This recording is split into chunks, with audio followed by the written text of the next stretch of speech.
Thank you. And Elon Musk is here. We're in the lobby of the Gigafactory here in Austin. Last time I was here was your annual meeting a couple of years ago, so thank you for having us back. Welcome back. You got a Robotaxi right behind you. We do? Yeah. Yeah, you can see it right there. And obviously you've been meeting with the Transportation Secretary. Yeah. Are you going to have full autonomous on the roads of Austin by the end of June? Yes. You are. What gives you that confidence? We have cars driving 24/7 with drivers in the cars, and we see essentially no interventions. So we want to be very careful with the first introduction of unsupervised full self-driving, meaning that the car's driving around with no one in it. Right. So we're going to no one behind a driver's. Well, yes, and sometimes no one in it at all. Right. It's going to pick someone up. So the car obviously has to be incredibly safe. So we're just being, we have thousands of cars that are being tested, which is creating some strange situations where we just drive. There's just a bizarre number of Teslas driving past people's houses. They're like, what's going on? I think we even saw one last night coming from the airport. Yeah, driving at night alone. So just, it looked very lonely. It's just, they look a little lonely. Yeah. So, yeah, it's looking good for Austin next month. Yeah, some estimates have been that you're only going to have 10 to 12 of them on the road initially. I mean, it's going to be a very small amount. Is that correct? Yeah, for the first week. First week. How do you see it ramping up? Well, we'll have to see how well it does, but, I think it's prudent for us to start with a small number, confirm that things are going well, and then scale it up proportionate to how well we see it's doing. Right, and what's going to be a judge of how well it's doing? I mean, are there any incidents? Are there any interventions? But we want to deliberately take it slow. I mean, we could start with 1,000 or 10,000 on day one, but I don't think that would be prudent. So we'll start with probably 10 for a week, then increase it to 20, 30, 40. And I think by, say, we'll probably be at 1,000 within a few months. Mm-hmm. And then we'll expand to other cities, so expand to San Francisco, California, Los Angeles, Is that a real possibility in the not too distant future? I mean, Texas is very different, I don't need to tell you, than California when it comes to regulation. They don't really have much here in terms of dealing with autonomous, but it's a different story in California. Yeah, but California's already approved. Waymo's been doing autonomous driving in California for a while. Right. But do you need a separate approval, or is it somehow... Right now, the approval process is very haphazard and sort of state by state and sometimes city by city. We were talking to the Secretary of Transportation about that very fact a moment ago, yeah. Right. So it's going to be important to have a unified set of national regulations for self-driving cars.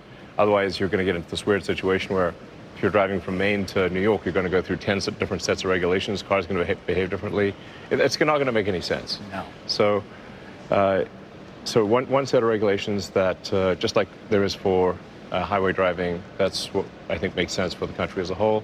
But my prediction is that probably by the end of next year, we'll have probably hundreds of thousands, if not... hundreds of thousands? If not over 1 million Teslas doing self-driving in the U.S. Those are not... Okay. What percentage of those are going to be... Well, not the cybercab. You're just talking about on full self-driving, level 4. Unsupervised full self-driving, right. Meaning you do not need to pay attention. Right. For me, if I own a Tesla and I have the software and the capability of doing it. Yes. Right. But we'll have a model which is kind of like some combination of Uber and Airbnb. So if you're a Tesla owner, right. You'll be able to add or subtract your car to the fleet. So just like in Airbnb, you could like rent out your spare bedroom or rent out your house when you're not using it. And the same thing will be available for Tesla owners. So it's a way for Tesla owners to earn revenue. Instead of having your car sit in the parking lot, your car could be earning money. You and I talked about that a couple of years ago, which takes me back a bit because, of course, I mean, you remember 2019, you were talking about 2020, the introduction of autonomous, and now you just introduced a somewhat ambitious target. Why do you have the confidence now that in a year, there'll be 1 million available? Well, by the end of next year, I think. End of next year. So it's just more like 18 months. 26, okay. Yeah. Right. I think these things happen slowly, but then all at once. Mm-hmm. So, Peter Thiel has that book, 0 to 1. Once you make once you have a proof point, once you have it working, then scaling up is just a matter of time. So once it's working well in Austin, then we'll make sure it works well in other cities. I mean, there are obviously some unique cases like downtown New York, like yes. if you're but that's a highly unusual situation. Most cities in America are like Austin. So right. Although you can go on full self-driving right now in New York. I mean, you can obviously have to sit there behind the wheel, yes. and it'll do it. Oh yeah, no, it'll navigate the traffic. I've seen it. Yes, no, even a Tesla that you buy right now, and the self-driving just costs $99 a month, will give you autonomous driving anywhere in the country right now. The question is, when is it unsupervised? Right. Where that's where we want where to. you're sitting in the back, so to speak. Yes, where you're like asleep, and the car, you wake up at your destination. Yeah. In order for that to be the case, we want the autonomous car to be much safer than a car driven by a person. Right. Again, I'll come to Waymo, because even though they only have about 700 cars, they obviously are on the market. They're in Beverly Hills, all over the place. It's a proof of concept. They've got 28 cameras. They've got LiDAR and radar. You've had a different approach. 8 to 9 cameras and the neural network. Why do you feel that is going to be the equivalent in terms of safety profile? Oh, I think it'll be better. Why? Because the way that the road system is designed is for AI. It's for intelligence, biological neural net, and eyes. That's how the whole road system is designed. So what will actually work best for the road system is artificial intelligence, digital neural nets, and cameras. And we also have the microphones so the car can hear emergency vehicles and that kind of thing. Right. You are going to have the microphones to hear the you need to hear. That was a question. Right. You need to hear a fire engine or a police car. Yes, exactly. Right. But that's how the whole road system is designed. It's not designed for shooting lasers out of your eyes. And what we found is that when you have multiple sensors, and they tend to get confused. So do you believe the camera or do you believe the LiDAR? Mm-hmm. And if they get confused, that's where that's what can lead to accidents. So we used to have, for example, radar in the car, but we found that the radar and the camera would sometimes disagree, and then you don't know which one to believe. So it wasn't about expense. It was just about... No. Yeah. Are you seeing the data right... In fact, we turned off the radars in the cars. You turned off the radar. Yeah. So, I mean, are you comfortable right now? If I were to say to you, all right, let's go, you think that you're there in terms of the safety profile you're seeing right now? Yeah, we could take a ride today if you want. Sure. Yeah. Well, I'm happy to take a ride with you anytime you want, wherever you want. Logistics capability to operate sort of a ride-hailing fleet at scale, because you mentioned, obviously, let's call it the end of 26. Are you going to have an app? Are you there? Do you have that ability? I think we can figure out an app. Somebody tells me. You're not worried about it? But Tesla already has an app. Yeah, I know. But so is there going to be a ride-hailing app you'll introduce? How to ride an app, that's really not the... It's not too hard? No. XAI can probably do it for you in like an hour. Tesla can ride apps just fine. Do you ever consider licensing the technology at some point? Yes, there are a number of major automakers that have talked to us about licensing self-driving, and are very much open to that. I think the more we demonstrate the capability of self-driving, the more that they will want to license it, and we're happy to help. Back to the safety profile, because it's going to obviously be something a key focus.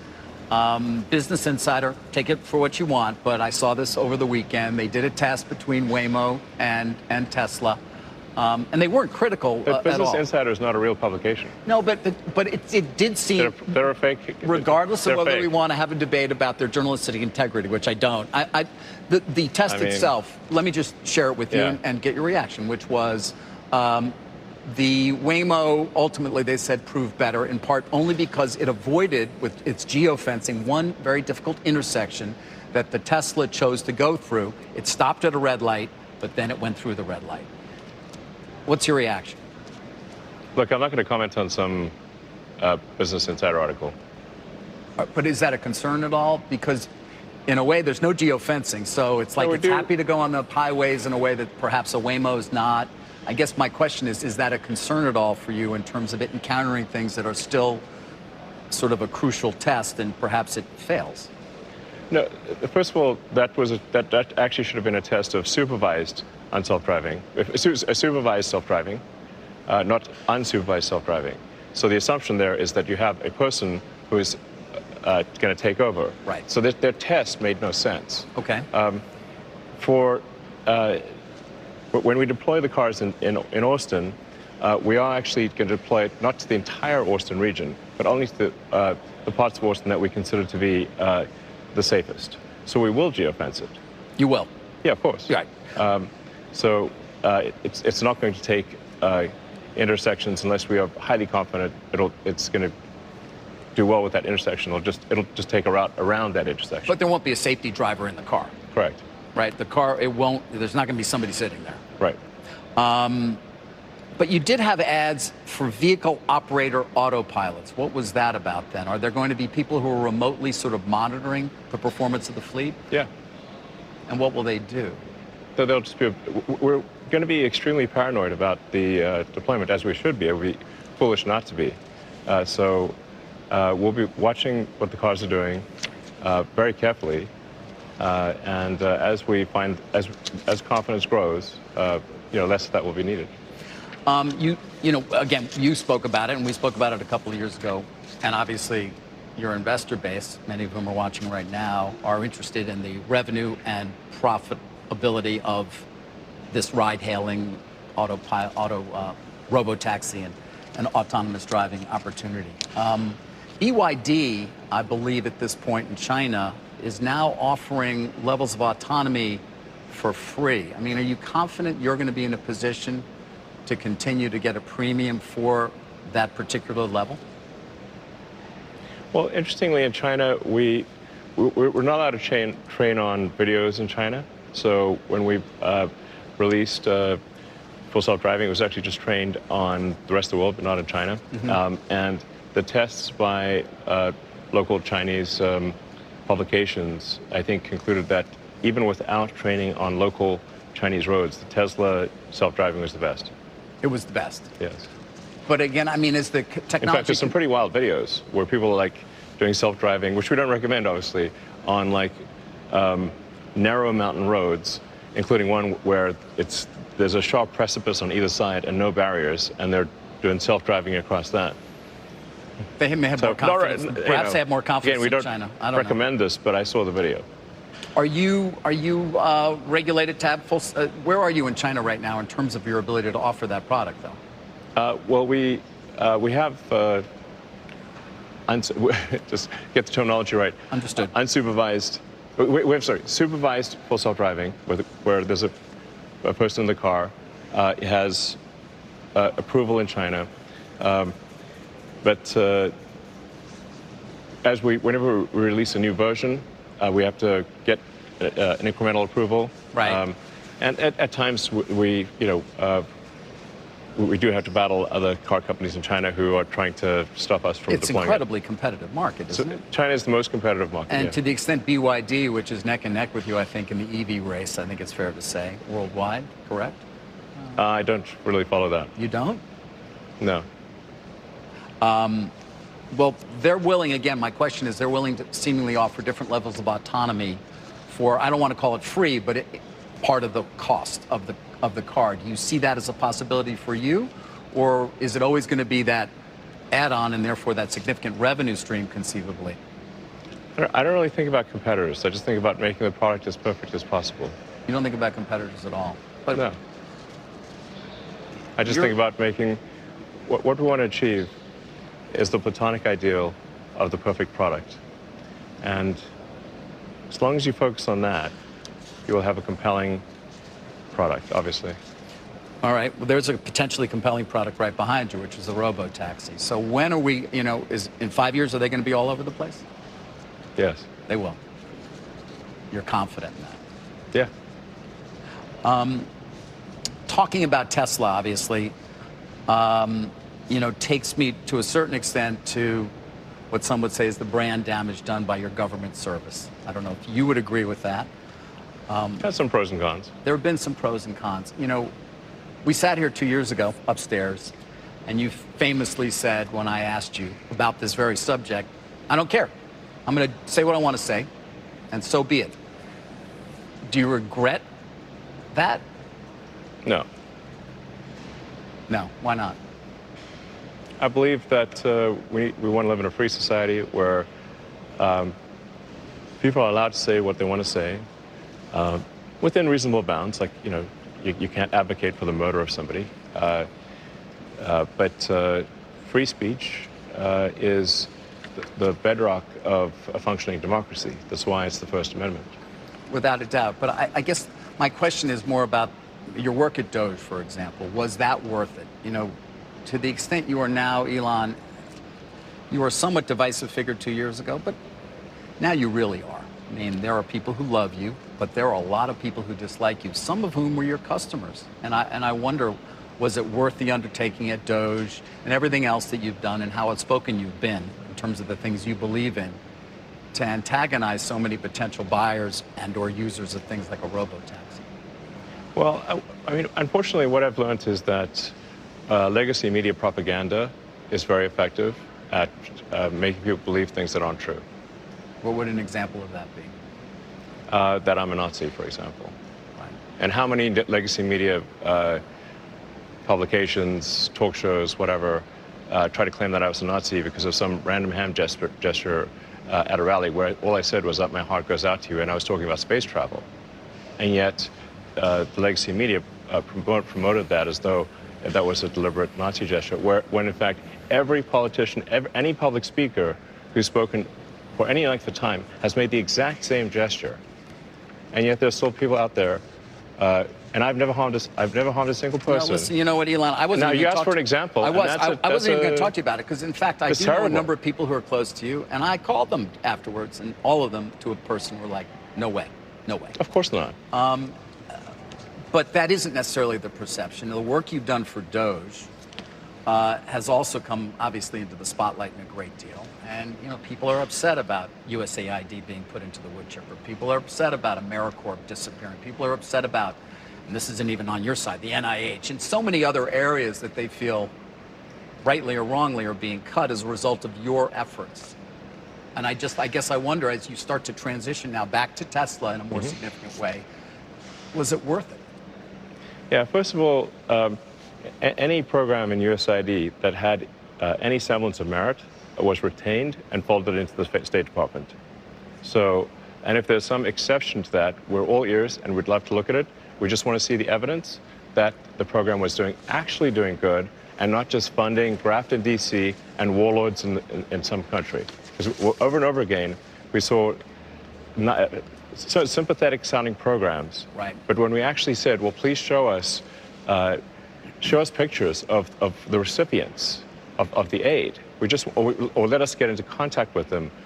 No pictures were forthcoming. They didn't give us any contact information. And we're like, look, we're not going to send money to DC grafters and warlords. That's not a good use of money. So that's not what we're going to do. Now, invariably, when you stop waste and fraud, it's not like the fraudsters admit their guilt. They don't say like, oh, isn't it so great that the money we were getting, fortunately, has been stopped. They will obviously come up with a sympathetic sounding claim but that claim has no merit. That all may be true. I guess what I would come back to, because I talk about economics all day long, is, to your point that you've been making, we have a deficit that's running at about 6.7% of GDP. Right. We have interest costs that are going to be above $1 trillion. It's not going down next year. You entered this thinking you could cut as much as $1 trillion. You're nowhere near that. It's not really making the dent I think you may have thought you might have been able to achieve in terms of a true problem. Would you agree? Well, first of all, it would obviously be ridiculous to assume that we could achieve that on day one. So it's only been, like, what, 4 months? Yeah. And we've done, by our calculations, people may disagree, improved the deficit by $160 billion. Right. That's our, That's your number that's out there. A lot of people take issue with it and say, well, taxpayers' expenses such as paid leave, that's $135 billion that's got to come back. IRS collection may go down as a result of cuts there. I asked Grok. It said between 5 and 32 billion is what you've actually saved. You need to ask, the right question to ask is, what is the bid for the actions of Doge? Right. What would the incremental expenditures be in FY26? Yep. Because, for example, we offered we offered severance and early retirement to a lot of government employees. Many of them took us up on that. That severance went all the way through to September. Yeah. So there's not going to be any savings until October. Right. Because the severance goes through September. Understood. So the delta really is, what is the spending difference FY25 versus FY26 as a function of DOGE's actions? That's how we calculate the number. And we'll see if that turns out to be true or not. Aren't there more effective ways we ultimately could have gotten at it? I mean, by changing the retirement age or really going after some other parts of the budget? We've tried to go after every part of the budget. Yeah. It's just some parts are more boring than others. You're about efficiency. I mean, that would take an act of Congress, obviously, to really make changes of the significance I'm talking about. First of all, so I think in our opinion, we've created a $160 billion delta, FY25 to FY26, very significant. That's 16% of the way towards $1 trillion in 5 months. And in order to make progress, we need the consent, obviously, of the not just the executive branch, but also the legislative branch and the judicial branch. So if we, and we are advisors, we're not